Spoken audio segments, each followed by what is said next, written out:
ಕೆಲವು ಹೇಳ್ತಾ ಇದ್ರಲ್ಲ ಟಿಪ್ಸ್ಗಳಲ್ಲಿ ಜಂಕ್ ಫುಡ್ ಬಿಡಬಹುದು. ಈಗ ಆಯಿಲ್ ಕಡಿಮೆ ಮಾಡಿ ಟ್ರೈ ಮಾಡಬಹುದು. ಕೆಲವೆಲ್ಲ ನಮಗೆ ಗೊತ್ತಿಲ್ದಂಗೆ ಒಪ್ಕೊಂಡ್ಬಿಟ್ಟಿದೆ. ಒಪ್ಕೊಳ್ಳೋದೇ ಕಷ್ಟ ಇದೆ ಈ ಜಮಾನದಲ್ಲಿ. ಮಾಡ್ಬೋದು ಸುಲಭವಾಗಿ. ಎಲ್ಲಾ ಸಮಸ್ಯೆಗೂ ಒಂದೇ ಪರಿಹಾರ, ಮನುಷ್ಯ ಮನಸ್ಸು ಮಾಡ್ಬೇಕು. ಗಟ್ ಹೆಲ್ತ್ ಸರಿ ಇದ್ರೆ ಎಲ್ಲವೂ ಸರಿ ಆಗುತ್ತೆ. ಹಿತ ಬುಕ್, ಮಿತ ಬುಕ್, ಅವಕಾಶಿಕ ಬುಕ್. ಆಹಾರದ ವಿಚಾರಗಳನ್ನ ಸರಿಯಾಗಿ ತಿಳ್ಕೊಬೇಕು ನಾವು. ಯೋಗ ಅಂದ್ರೆ ಸೆಲ್ಫ್ ಪ್ಯೂರಿಫಿಕೇಶನ್.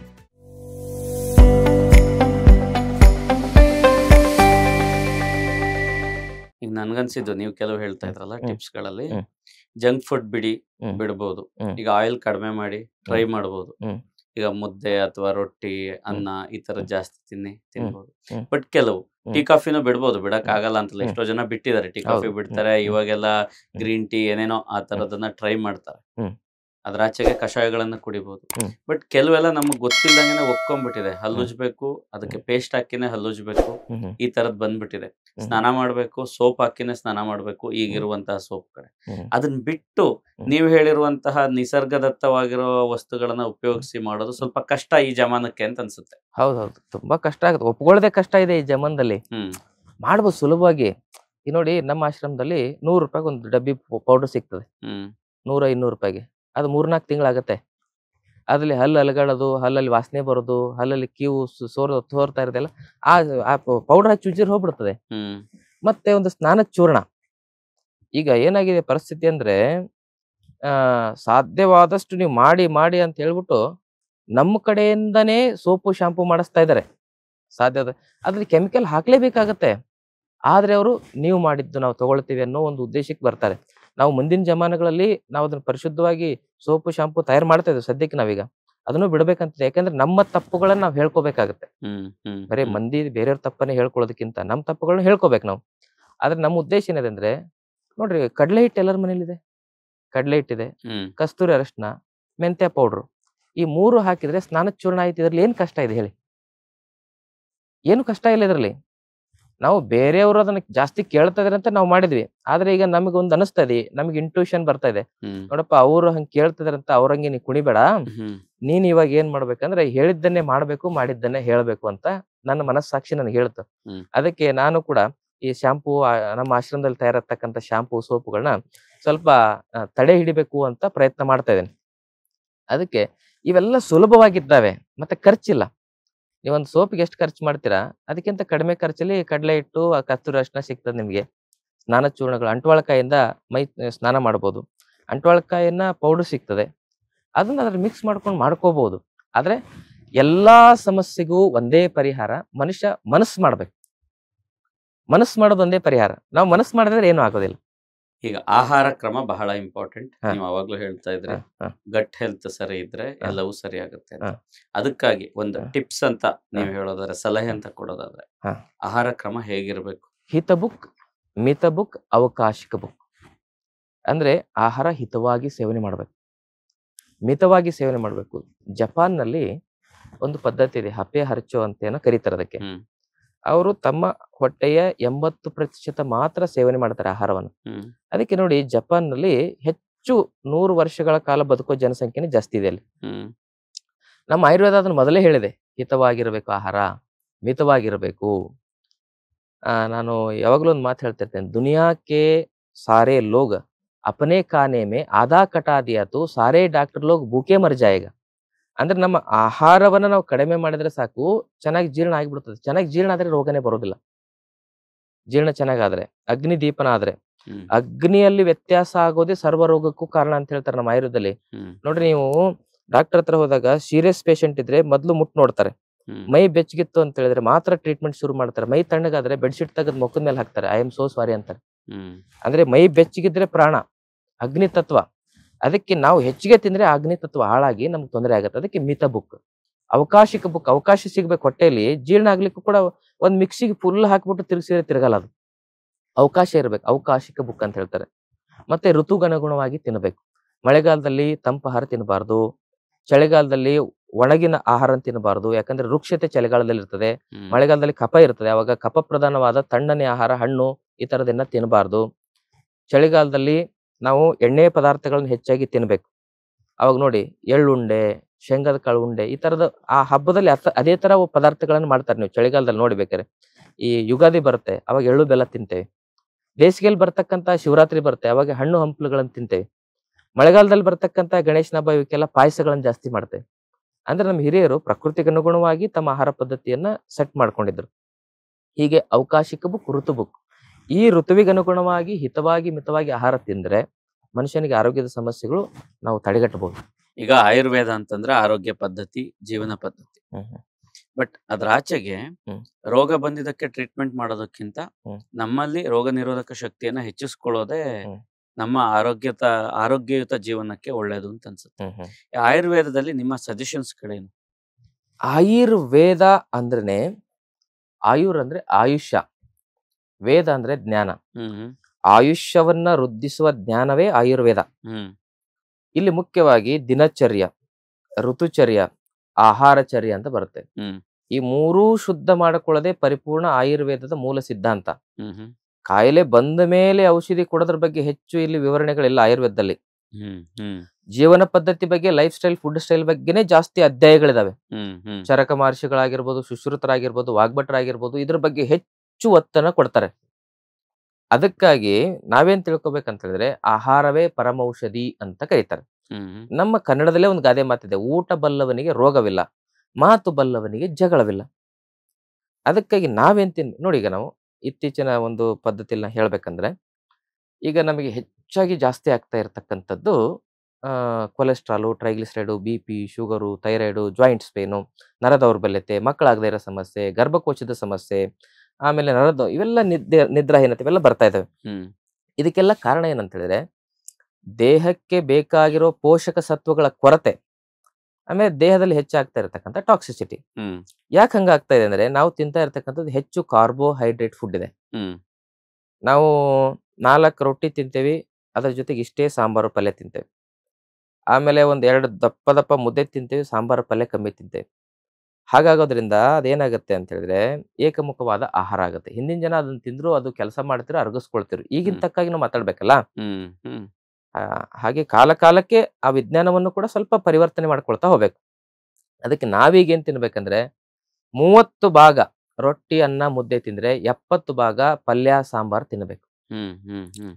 ಆಮೇಲೆ ಏನ್ ತಪ್ಪು ಮಾಡ್ತೇವೆ ಅಂದ್ರೆ ಹಣ್ಣುಗಳನ್ನ ಆಹಾರದ ನಂತರ ತಿಂತೇವೆ. ಆಹಾರದ ನಂತರ ಮಾವಿನ ಹಣ್ಣು ಒಂದೇ ತಿನ್ಬಹುದು, ಬೇರೆ ಹಣ್ಣುಗಳನ್ನ ತಿನ್ನಂಗಿಲ್ಲ. ಬಾಳೆಹಣ್ಣೆಲ್ಲ ಆಹಾರದ ನಂತರ ತಿಂದ್ರೆ ಅದು ರೂಢಿ ಬಂದಿದೆ. ಆದ್ರೆ ಮಾವಿನ ಹಣ್ಣು ಒಂದು ಮುಖ್ಯ.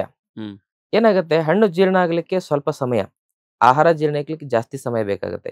ಇದು ಬೇಗ ಜೀರ್ಣ ಆಗಿ ಈ ಮತ್ತು ಆ ಆಹಾರದಲ್ಲಿ ಗೊಂದಲಗಳು ಏರ್ಪಡ್ತವೆ. ಅವಾಗ ಏನಾಗುತ್ತೆ ಅಂದ್ರೆ ಅದು ಕೆಲವೊಂದಿಷ್ಟು ನಮ್ಮ ಜೀರ್ಣಾಂಗ ವ್ಯವಸ್ಥೆಗೆ ತೊಂದರೆ ಆಗ್ತದೆ. ಅದರಿಂದ ರೋಗಗಳು ಉತ್ಪತ್ತಿ ಆಗೋದು. ಅದಕ್ಕೆ ಆಹಾರದಕ್ಕಿಂತ 1 ಗಂಟೆ ಮೊದಲು, ಆಹಾರದಕ್ಕಿಂತ ಮೊದಲು ಹಣ್ಣು ತರಕಾರಿಗಳನ್ನ ತಿನ್ನಬಹುದು. ಆಮೇಲೆ ಅದಾದ್ಮೇಲೆ ಆಹಾರ ತಿನ್ನಬಹುದು. ಇನ್ನ ಇದಾದ್ಮೇಲೆ ಏನಂತ ಹೇಳಿದ್ರೆ ಹುಳಿ ಹಣ್ಣು ಮತ್ತು ಸಿಹಿ ಹಣ್ಣು ಒಟ್ಟಿಗೆ ತಿನ್ನಬಾರದು. ಅದೇನಾಗತ್ತೆ ಅಂತ ಹೇಳಿದ್ರೆ ವಿರುದ್ಧ ಆಹಾರ ಆಗುತ್ತೆ. ಮತ್ತೆ ಹಾಲು ಮತ್ತು ಹಣ್ಣನ್ನ ಒಟ್ಟಿಗೆ ತಿನ್ನಬಾರದು, ಅದು ಕೂಡ ವಿರುದ್ಧ ಆಹಾರ ಆಗುತ್ತೆ. ಅದರ ಜೊತೆಗೆ ಏನು ಅಂತ ಹೇಳಿದ್ರೆ ರಾತ್ರಿ ಮೊಸರು ತಿನ್ನಬಾರದು, ಅದು ಕೂಡ ಕಾಲ ವಿರುದ್ಧ ಆಹಾರ ಆಗುತ್ತೆ. ಈಗ ಜೇನು ಮತ್ತೆ ಹಸುವಿನ ತುಪ್ಪ ಎರಡನ್ನೂ ಸಮ ಪ್ರಮಾಣದಲ್ಲಿ ಮಿಶ್ರಣ ಮಾಡಿ ತಿಂದ್ರೆ ಅದು ಕಾರ್ಪೋಟಕ ವಿಷ, ಅದು ವಿರುದ್ಧ ಆಹಾರ ಆಗುತ್ತೆ. ಮತ್ತ ಅದ್ರ ಜೊತೆಲಿ ಬಿಸಿ ಪದಾರ್ಥದಲ್ಲಿ ಜೇನನ್ನ ಸೇರಿಸಿ ಸೇವನೆ ಮಾಡೋದ್ರಿಂದ ಅದು ಹೈಲಿ ಕ್ಯಾನ್ಸರಸ್ ಆಗುತ್ತೆ. ಅದ್ರ ಜೊತೆಗೆ ನಾವೀಗ ತಿಂತಾ ಇರ್ತಕ್ಕಂಥ ಈಗ ಪ್ಲಾಸ್ಟಿಕ್ ಡಬ್ಬದಲ್ಲಿ ಇರ್ತಕ್ಕಂಥ ಉಪ್ಪಿನಕಾಯಿ, ಅದ್ರಲ್ಲಂತೂ ಪ್ರಿಸರ್ವೇಟಿವ್ ಇದ್ದೇ ಇದೆ.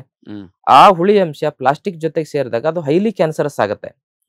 ಮತ್ತ ಅದ್ರ ಜೊತೆಗೆ ಏನಾಗ್ತಾ ಇದೆ ಅಂತ ಹೇಳಿದ್ರೆ ನಾನ್ ಸ್ಟಿಕ್ ಪಾತ್ರೆಗಳನ್ನ ಹೆಚ್ಚಾಗಿ ಬಳಸ್ತಾ ಇದೆ, ಅದರಲ್ಲಿ ಪ್ಲಾಸ್ಟಿಕ್ ಏನಾಗುತ್ತೆ ಸೇರ್ಕೊಳ್ಳುತ್ತೆ. ಹೀಗೆ ಇವೆಲ್ಲ ಕೆಲವೊಂದಿಷ್ಟು ಪರಿವರ್ತನೆಗಳು ಮಾಡ್ಕೋಬೇಕು ನಾವು. ಇದನ್ನ ಹೇಳದೆ ಆಯುರ್ವೇದ. ಆಹಾರದ ವಿಚಾರಗಳನ್ನ ಸರಿಯಾಗಿ ತಿಳ್ಕೊಬೇಕು ನಾವು. ಅದಕ್ಕಾಗಿ ನಮ್ಮ ಆಯುರ್ವೇದ ಏನ್ ಹೇಳತ್ತೆ ಅಂತ ಹೇಳಿದ್ರೆ ಆಹಾರ ಪದ್ಧತಿನ ಸರಿಯಾಗಿ ಇಟ್ಕೊಳ್ಳೋದು. ಬೆಳಗ್ಗೆ ಎದ್ದು ಸ್ವಲ್ಪ ಹೆಚ್ಚಿಗೆ ತಿಂದ್ರು ನಡೀತದೆ, ಮಧ್ಯಾಹ್ನ ಸ್ವಲ್ಪ ಇನ್ನೂ ಕಡಿಮೆ, ರಾತ್ರಿ ಇನ್ನೂ ಕಡಿಮೆ ತಿನ್ನಬೇಕು. ರಾತ್ರಿ ಹೆಚ್ಚು ಆಹಾರ ತಿನ್ನಬಾರದು, ರಾತ್ರಿ ಬೇಗ ಆಹಾರ ತಿನ್ನಬೇಕು ಮತ್ತು ಲಘುವಾಗಿರ್ತಕ್ಕಂಥ ಆಹಾರವನ್ನು ತಿನ್ಬೇಕು. ಇದಿಷ್ಟು ಮಾಡಿದ್ರೆ ಆರೋಗ್ಯ ಚೆನ್ನಾಗಿರುತ್ತೆ. ಅದ್ರ ಜೊತೆಗೆ ಮತ್ತೇನು ಅಂತ ಹೇಳಿದ್ರೆ ನಮ್ಮ ಜೀವನದಲ್ಲಿ ನಾವು ಚೆನ್ನಾಗಿರ್ಬೇಕಂದ್ರೆ ಬೆಳಿಗ್ಗೆ ಎದ್ದು ಒಂದ್ ಸ್ವಲ್ಪನಾದ್ರೂ ವ್ಯಾಯಾಮ, ಪ್ರಾಣಾಯಾಮ ಇವನ್ ಮಾಡ್ಲೇಬೇಕು. ಈಗ ಎಲ್ಲಾದ್ರೂ ಹೋಗಿ ನೀವು ನನಗೆ ಜೀವನದಲ್ಲಿ ಯಾವ ರೋಗನ ಬರಬಾರ್ದು ಆ ತರ ಔಷಧಿ ಕೊಡಂದ್ರೆ ಯಾರು ಕೊಡಲ್ಲ. ರೋಗ ಬರದೇ ಇರೋದಕ್ಕೆ ಔಷಧಿ ಎಲ್ಲೂ ಇಲ್ಲ. ಆದ್ರೆ ರೋಗ ಬರದೇ ಇರೋದಕ್ಕೆ ಆಯುರ್ವೇದ ಪದ್ಧತಿಯನ್ನು ಅಳವಡಿಸ್ಕೊಳ್ಬಹುದು, ಯೋಗ ಜೀವನವನ್ನು ಅಳವಡಿಸ್ಕೋಬಹುದು.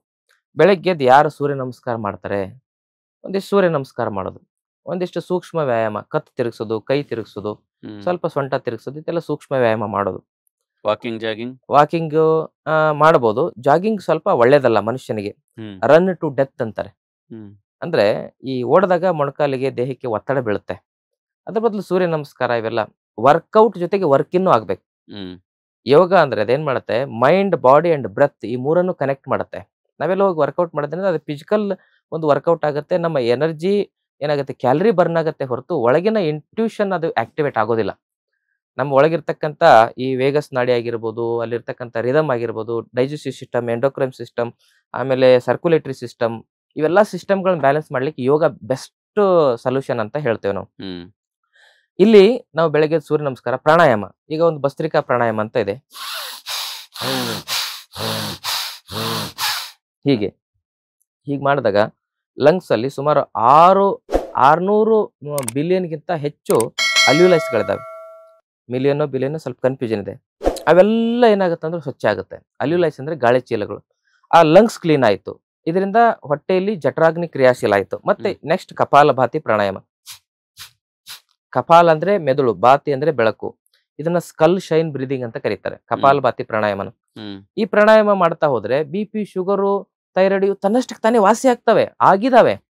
ಇದ್ರ ಬಗ್ಗೆ ಎವಿಡೆನ್ಸ್ ಕೂಡ ಇದೆ. ನೀವು ಗೂಗಲ್ಗೆ ಹೋಗಿ ಸರ್ಚ್ ಮಾಡಿ, ದ ಬೆನಿಫಿಟ್ಸ್ ಆಫ್ ಪ್ರಾಣಾಯಾಮ ಅಂತ ಹೇಳಿ.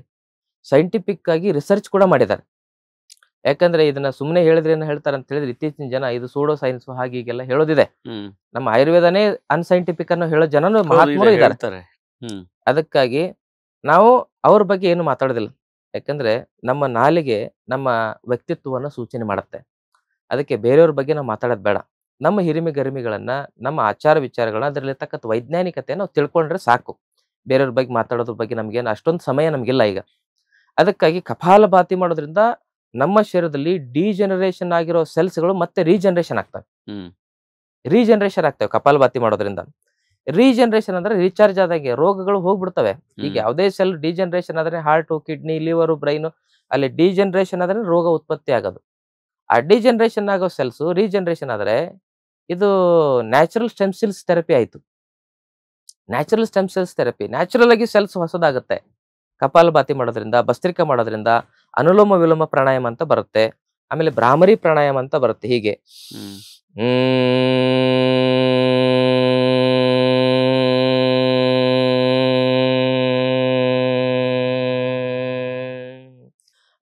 ನೀವು ಸುಮ್ಮನೆ ಈ ತರ ಪರಿಪೂರ್ಣ ಆಗದಿದ್ರೆ ಸುಮ್ಮನೆ ಹೀಗೆ ಕುತ್ಕೊಂಡು ಉಸಿರು ತಗೊಂಡು ಉಸಿರು ಬಿಡ್ತಾ ಬಿಡ್ತಾ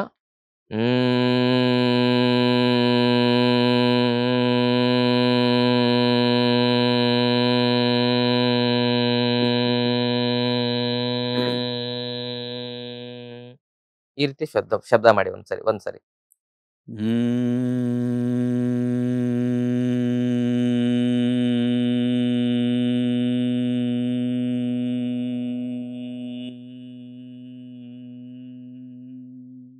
ವೆರಿ ಗುಡ್. ಈ ತರ ಡೀಪ್ ಆಗಿ ಮಾಡಿದ್ರೆ ನೋಡಿ, ಒಂದೇ ನಿಮಿಷದಲ್ಲಿ ಈಗ ನೀವು ಮಾತಾಡಿದ್ರೆ ನಿಮ್ ವಾಯ್ಸ್ ಬೇಸ್ ಚೇಂಜ್ ಆಗಿರುತ್ತೆ. ನಿಮ್ ವಾಯ್ಸ್ ಅಲ್ಲಿ ಅದೊಂದು ಪರಿವರ್ತನೆ ಬಂದಿರುತ್ತೆ, ನಿಮ್ ಮನಸ್ಸಲ್ಲಿ ಪರಿವರ್ತನೆ ಬಂದಿರುತ್ತದೆ. ಜಾಸ್ತಿ ಹೇಳೋದಕ್ಕಿಂತ ಪ್ರಾಕ್ಟಿಕಲಿಟಿಗೆ ನಾವು ಗಮನ ಕೊಡ್ಬೇಕು. ದಿನನಿತ್ಯ ಪ್ರಾಕ್ಟೀಸ್ ಮಾಡಿದ್ರೆ ಡೆಫಿನೆಟ್ಲಿ ಅದರಿಂದ 100% ರಿಸಲ್ಟ್ ಇದೆ. ಎಷ್ಟೇ ಸ್ಟ್ರೆಸ್ ಇರ್ಲಿ, ಎಷ್ಟೇ ಒತ್ತಡ ಇರ್ಲಿ, ಒಂದ್ 2 ನಿಮಿಷ ಆಫೀಸಲ್ಲಿ ಕುತ್ಕೊಂಡು ಹಿಂಗ್ ಮಾಡಿ ನೀವು, ಆ ಸ್ಟ್ರೆಸ್ ಎಲ್ಲ ಹೋಗ್ಬಿಡ್ತದೆ. ಆಂಟಿ ಡಿಪ್ರೆಷನ್ ಮಾತ್ರೆಗಳನ್ನ ತೆಗೆದುಕೊಳ್ಳೋದೇ ಬೇಕಾಗಿಲ್ಲ. ಈಗ ಹೆಚ್ಚು ಸಮಸ್ಯೆ ಅಂದ್ರೆ ಮಾನಸಿಕ ಸಮಸ್ಯೆಗಳು ಹೆಚ್ಚಾಗ್ತಾ ಇದಾವೆ. ಸ್ಟ್ರೆಸ್, ಎಂಜೈಟಿ, ಸ್ಟ್ರೆಸ್ ಇವೆಲ್ಲ ಜಾಸ್ತಿ. ಯಾರಿಗೂ ಸಮಾಧಾನ ಇಲ್ಲ, ತಿಳಿತಲ್ಲ. ಹಾಗೆ ಈ ಪ್ರಾಣಾಯಾಮ ಮಾಡಿದ್ರೆ ಇನ್ಸ್ಟಂಟ್ ರಿಫ್ರೆಶ್ ಆಗತ್ತೆ ಮೂಡ್, ಇನ್ಸ್ಟಂಟ್ ಆಗಿ. ಮನುಷ್ಯ ಅಂದ್ರೆ ಈ stress is main cause of all disease ಅಂತ ನಾವ್ ಹೇಳ್ಬೋದು. ಸ್ಟ್ರೆಸ್, ಆ ಸ್ಟ್ರೆಸ್ ಅನ್ನು ಕಡಿಮೆ ಮಾಡ್ಲಿಕ್ಕೆ ಪ್ರಾಣಾಯಾಮ ಹೆಲ್ಪ್ ಮಾಡ್ತವೆ. ಫಿಸಿಕಲ್ ಸ್ಟ್ರೆಸ್, ಮೆಂಟಲ್ ಸ್ಟ್ರೆಸ್, ಹೀಗೆ ಸ್ಟ್ರೆಸ್ ಇರಬಾರ್ದು ಅಂತಿಲ್ಲ. ಸ್ಟ್ರೆಸ್ ಅಲ್ಲಿ ಎರಡು ತರ ಇದೆ. ಒಂದು ಯೂಸ್ ಸ್ಟ್ರೆಸ್, ಇನ್ನೊಂದು ಡಿಸ್ಟ್ರೆಸ್. ಯೂಸ್ ಸ್ಟ್ರೆಸ್ ಅಂತ ಹೇಳಿದ್ರೆ ಅದು ಈಗ ನೀವೊಂದು ಹೊಸ ಚಾನಲ್ ಕಟ್ಟಿದಿರಿ, ಏನೋ ಬೆಳಿಬೇಕು, ಸಮಾಜಕ್ಕೆ ಒಳ್ಳೆ ಸಂದೇಶ ಕೊಡ್ಬೇಕು ಅಂತ ಇದೆ, 4 ಜನರಿಗೆ ಕೆಲಸ ಕೊಡ್ಬೇಕಂತ ಇದೆ, ಏನೋ ಒಂದು ನನ್ನ ಜೀವನದಲ್ಲಿ ಸಾಧನೆ ಮಾಡ್ಬೇಕಂತ ಇದೆ. ಇದು ಯೂಸ್ ಸ್ಟ್ರೆಸ್ ಅಂತಾರೆ ಇದಕ್ಕೆ. ಡಿಸ್ಟ್ರೆಸ್ ಅಂದ್ರೆ ನಾನು ಹಾಳಾಗೋದು, ಸಮಾಜನೂ ಹಾಳು ಮಾಡೋದು. ನಾನೊಬ್ನೇ ಹಾಳಾಗೋದಲ್ಲ, ನಾನೊಬ್ನೇ ಕುಡಿಯೋದಲ್ಲ, ಬೇರೆಯವ್ನು ಕರ್ಕೊಂಡೋಗಿ ಕುಡಿಯೋದು, ನಾನೊಬ್ನೇ ಕೆಟ್ಟದ್ ತಿನ್ನೋದಲ್ಲ, ಅವನು ಕರ್ಕೊಂಡೋಗಿ ತಿನ್ನೋದು. ಕೋತಿ ತಾನ್ ಕೆಡೋದಲ್ದೆ ವನನೆಲ್ಲ ಕೆಡಿಸ್ತು ಅಂತಾರ ನೋಡಿ. ಕೋತಿ ತಾನ್ ಕೆಡೋದಲ್ದೆ ವನನೆಲ್ಲ ಕೆಡಿಸ್ತಂದಂಗೆ ಕೆಲವ್ರು ಇರ್ತಾರೆ, ತಾವು ಕೆಡೋದಲ್ಲದೆ ಸಮಾಜವನ್ನು ಕೆಡಿಸ್ತಾ ಇರ್ತಾರೆ. ಅದಕ್ಕೆ ಸ್ಟ್ರೆಸ್ ಇರ್ಬೇಕು ನಮ್ಮಲ್ಲಿ, ಅದು ತುಡಿತಾ ಇರ್ಬೇಕು, ಅದು ಮನುಷ್ಯನಿಗೆ ಸ್ಫೂರ್ತಿ. ಅದು ಈ ಯೋಗ ಮಾಡೋದ್ರಿಂದ ಸ್ಟ್ರೆಸ್ ಕ್ರಿಯೇಟ್ ಆಗುತ್ತೆ, ಡಿಸ್ಟ್ರೆಸ್ ಹೋಗುತ್ತೆ. ಒಂದು, ಯೋಗ ಮಾಡೋದ್ರಿಂದ ಮನುಷ್ಯನ ಶರೀರದ ಎಲ್ಲಾ ಸಿಸ್ಟಮ್ಗಳು ರೀಬ್ಯಾಲೆನ್ಸ್, ರೀಆಕ್ಟಿವೇಟ್, ಡಿಟಾಕ್ಸ್ ಆಗ್ತದೆ. ಡಿಟಾಕ್ಸ್ ಶುದ್ಧೀಕರಣ, ರೀಬ್ಯಾಲೆನ್ಸ್, ರೀಆಕ್ಟಿವೇಟ್ ಆಗುತ್ತೆ ಯೋಗ ಪ್ರಾಣಾಯಾಮ ಮಾಡೋದ್ರಿಂದ. ಹಾಗಾಗಿ ಯಾರು ಯೋಗ ಪ್ರಾಣಾಯಾಮ ಮಾಡ್ತಾರೆ ಅವ್ರಿಗೆ ಬೆಕ್ಕದ ರೋಗ ಇರಲಿ, ಅದಕ್ಕೆ ಯೋಗ ಥೆರಪಿ ಅಂತಾನೆ ಕರೀತಾರೆ. ಒಂದೊಂದು ರೋಗಕ್ಕೂ ವಿಶೇಷವಾಗಿರೋ ಮುದ್ರೆ, ಧ್ಯಾನ ಅವೆಲ್ಲ ನಾವು ಹೇಳ್ಕೊಡ್ತಾರೆ ನಮ್ಮ ಆಶ್ರಮದಲ್ಲಿ. ಅದನ್ನ ಕಲ್ತು 1 ವರ್ಷ ಕಾಲ ಅವರು ಸರಿಯಾಗಿ ಯೋಗಾಭ್ಯಾಸ ಮಾಡಿದ್ರೆ, ನಾನು ಯಾವುದಕ್ಕೂ ಗ್ಯಾರಂಟಿ ಕೊಡ್ಲಿಕ್ಕೆ ಬರಲ್ಲ, ಇಂಡಿಯನ್ ಮೆಡಿಕಲ್ ಲೀಗಲ್ ಪ್ರಕಾರ ಯಾವುದಕ್ಕೂ ಗ್ಯಾರಂಟಿ ಕೊಡ್ಲಿಕ್ಕೆ ಬರಲ್ಲ. ಆದ್ರೆ ಯೋಗ ಮಾಡಿದ್ರೆ ಮಾತ್ರ ಯಾರಿಗೂ ಯಾವ ರೋಗಗಳು ಇರೋದಿಲ್ಲ, ಇದು ಗ್ಯಾರಂಟಿ. ಇದ್ರಲ್ಲಿ ಗ್ಯಾರಂಟಿ ಕೊಡುತ್ತೆ. ನನಗೆ ಬಹಳ ಜನ ಕೇಳ್ತಾರೆ, ನೀವು ಔಷಧಿ ತಗೊಂಡ್ರೆ ಗ್ಯಾರಂಟಿ ಕೊಡ್ತೀರಾ ಅಂತ ಕೇಳ್ತಾರೆ. ಇಲ್ಲಪ್ಪ, ನಾನು ಔಷಧಿ ಕೊಡ್ಬೋದು, ಆರೋಗ್ಯ ಕೊಡ್ಲಿಕ್ಕೆ ಆಗಲ್ಲ ಅಂತ ಹೇಳ್ತೇನೆ. ಆದರೆ ಇದರಲ್ಲಿ ಯೋಗ ಪರಿಪೂರ್ಣವಾಗಿ ಮಾಡಿದ್ರೆ ಅವರು ಸ್ವಯಂ ಬದಲಾವಣೆ ಆಗ್ತಾರೆ. ಈಗ ನಾವು ಟೀ ಕುಡಿಬೇಡ ಅಂತ ಹೇಳೋದೇ ಬೇಕಾಗಿಲ್ಲ, ಅವ್ರಿಗೆ ಬೇಡ ಅನ್ಸ್ಬಿಡ್ತದೆ. ನಾವು ಫಾಸ್ಟ್ ಫುಡ್, ಜಂಕ್ ಫುಡ್ ತಿನ್ಬೇಡ ಅಂತ ಹೇಳೋದೇ ಬೇಕಾಗಿಲ್ಲ, ಸ್ವಯಂ ಅವ್ರಿಗೆ ಬೇಡ ಅನ್ಸುತ್ತೆ. ಅವ್ರ ಮನಸ್ಸೇ ಪರಿವರ್ತನೆ ಆಗುತ್ತೆ. ಅದು ಪರಿವರ್ತನೆ ಮಾಡೋದೇ ಯೋಗ.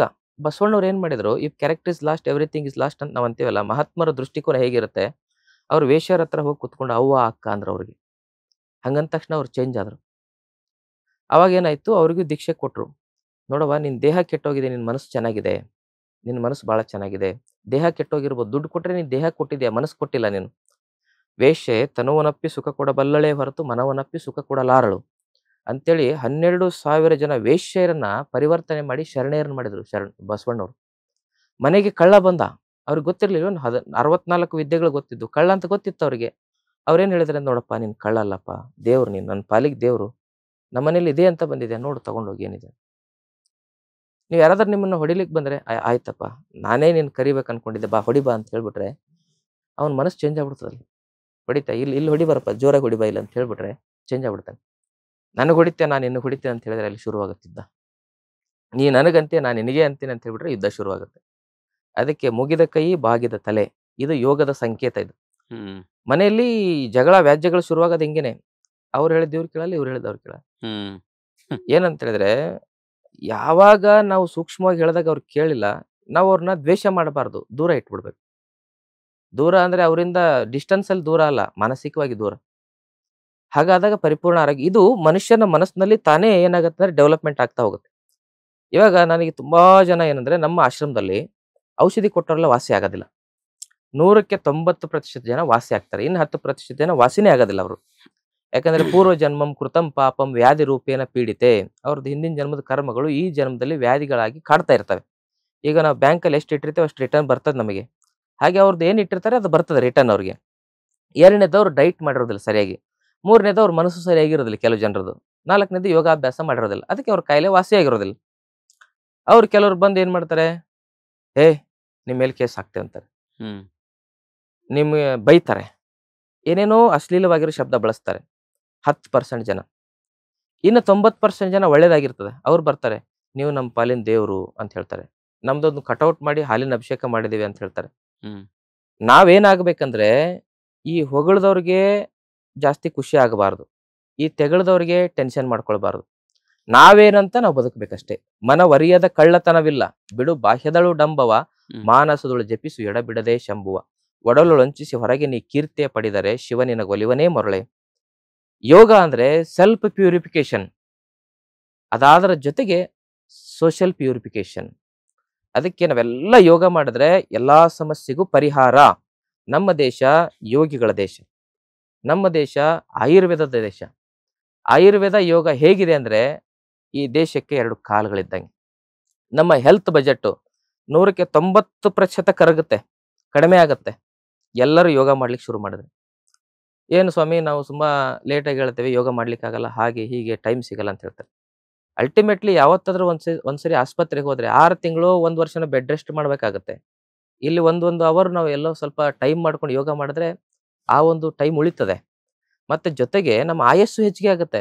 ಈಗ ನೋಡಿ, ಈ ಉಸಿರಾಟವನ್ನ ದೀರ್ಘಗೊಳಿಸ್ಬೇಕು, ಲಯಬದ್ಧಗೊಳಿಸ್ಬೇಕು, ಆಮೇಲೆ ಅದನ್ನ ಏನ್ ಮಾಡ್ಬೇಕಂತ ಹೇಳಿದ್ರೆ ಆಳವಾಗಿಸ್ಕೊಳ್ಬೇಕು. Deep breath, soundless breath and rhythmic breath. ಇದಾಗಬೇಕಂದ್ರೆ ಯೋಗ ಮಾಡಬೇಕು. ಆ ಯೋಗ ಪ್ರಾಣಾಯಾಮ ಮಾಡಿದಾಗ ಅದು ಸೆಟಲ್ ಆಗುತ್ತೆ, ಬ್ರೆತ್ ಡೀಪ್ ಆಗುತ್ತೆ. ಯಾರ ಉಸಿರು ಸ್ಪೀಡ್ ಆಗಿರ್ತದೆ, ಒಂದು ಉದಾಹರಣೆಗೆ ಅಂದ್ರೆ ನಾಯಿ ಜೋರಾಗಿ ಉಸಿರಾಡುತ್ತೆ, ಅದಕ್ಕೆ 10-15 ವರ್ಷ ಬದುಕುತ್ತೆ. ಮೊಸಳೆ ನಿಧಾನವಾಗಿ ಉಸಿರಾಡುತ್ತೆ, ಅದಕ್ಕೆ ಮೊಸಳೆ 500 ವರ್ಷ ಬದುಕುತ್ತೆ. ಮೊಸಳೆ ಆಮೇಲೆ 500 ವರ್ಷ ಬದುಕುತ್ತೆ. ನಮ್ಮ ಆಯಸ್ಸು ಕಡಿಮೆ ಆಗ್ಲಿಕ್ಕೆ ಮೂಲ ಕಾರಣವೇ ನಮ್ಮ ಉಸಿರಾಟ ತುಂಬಾ ಶಾರ್ಟ್ ಆಗಿದೆ, ತುಂಬಾ ಶಾರ್ಟ್ ಆಗಿದೆ. ಒಬ್ಬ ಮನುಷ್ಯ 100 ವರ್ಷ ಆರೋಗ್ಯವಾಗಿ ಬದುಕಬೇಕಾ, ಬೆಳಿಗ್ಗೆ ಎದ್ದು ಅರ್ಧ ಗಂಟೆ ಪ್ರಾಣಾಯಾಮ ಮಾಡಿದ್ರೆ ಸಾಕು, 100% 100 ವರ್ಷ ಬದುಕ್ತಾನೆ. ಇದು ಶತಸಿದ್ಧ, ಇದು 100% ಇದೆ ಇದರಲ್ಲಿ ಸತ್ಯ. ಆಮೇಲೆ ನಮ್ಮ ಉಸಿರು ಒಂದು ನಿಮಿಷಕ್ಕೆ 18 ಬಾರಿ ಇರಬೇಕು, 100 ವರ್ಷ ಚೆನ್ನಾಗಿ ಬದುಕ್ತಾನೆ ಮನುಷ್ಯ. ಅದರ ಜೊತೆಗೆ ಗಾಳಿಗೆ ಒಂದು ಶಕ್ತಿ ಇದೆ. ಮನುಷ್ಯನನ್ನ ಎಷ್ಟು ಬೇಕಾದ್ರೂ ಕೂಡ ಅವನನ್ನ ಪರಿವರ್ತನೆ ಮಾಡೋ ಶಕ್ತಿ ಗಾಳಿಗಿದೆ. ಅದಕ್ಕೆ ಪ್ರಾಣವೇ ಪರಮೌಷಧ, ಆಹಾರವೇ ಪರಮೌಷಧ, ನೀರೇ ಪರಮೌಷಧ, ಆಮೇಲೆ ಮಣ್ಣೇ ಪರಮೌಷಧ, ಮತ್ತೆ ಗಾಳಿಯೇ ಪರಮೌಷಧ. ಈ ಪರಮ ಔಷಧಿಗಳು ಏನಿದಾವಲ್ಲ, ಇವು ಪ್ರಕೃತಿ ದತ್ತವಾಗಿ ಬಂದಿರತಕ್ಕಂಥದ್ದು, ಪರಮಾತ್ಮನ ಕೊಟ್ಟಿರ್ತಕ್ಕಂಥ ಔಷಧಿಗಳು. ಇವನ್ನ ಸರಿಯಾಗಿ ನಾವು ಉಪಯೋಗ ಮಾಡ್ಬೇಕು. ಎಲ್ಲರೂ ಹೋಗ್ತಾ ಇರ್ತೇವೆ, ಸಿಟಿಗಳಲ್ಲಿ ವಾಸ ಮಾಡ್ಬೇಕಾದ್ರೆ ಹೋಗ್ಬೇಕಾದ್ರೆ ಸ್ವಲ್ಪ ಅನಿವಾರ್ಯ AC ಉಪಯೋಗ ಮಾಡ್ಬೋದು. ಆದ್ರೆ ಹೊರಗಡೆ ಹೋಗ್ಬೇಕಾದ್ರೂ ಕೆಲವು ಜನ AC ಹಾಕಿರ್ತಾರೆ. ತುಂಬಾ ಒಳ್ಳೆ ಪ್ರಕೃತಿ ಇರ್ತದೆ ಹೊರಗೆ, ಅಲ್ಲಿ ಕೂಡ AC ಹಾಕ್ತಾರೆ. ಆ ಕೃತಕ ಗಾಳಿಯಿಂದ ನಮ್ಮ ಶ್ವಾಸಕೋಶದ ಶಕ್ತಿ ಕಡಿಮೆ ಆಗ್ತಾ ಇದೆ. ನ್ಯಾಚುರಲ್ ಆಗಿ ಗಾಳಿ ಸಿಗ್ತಾ ಇಲ್ಲ ನಮಗೆ. ಇಲ್ಲಿ ನಾವು ಸಿಟಿಗಳಲ್ಲಿ ವಾಸ ಮಾಡೋರಿಗೆ ಇನ್ನು ಗಾಳಿಯಲ್ಲಿ ಪ್ಲಾಸ್ಟಿಕ್ ಸೇರ್ಕೊಂಡಿದೆ, ನ್ಯಾನೋ ಪ್ಲಾಸ್ಟಿಕ್.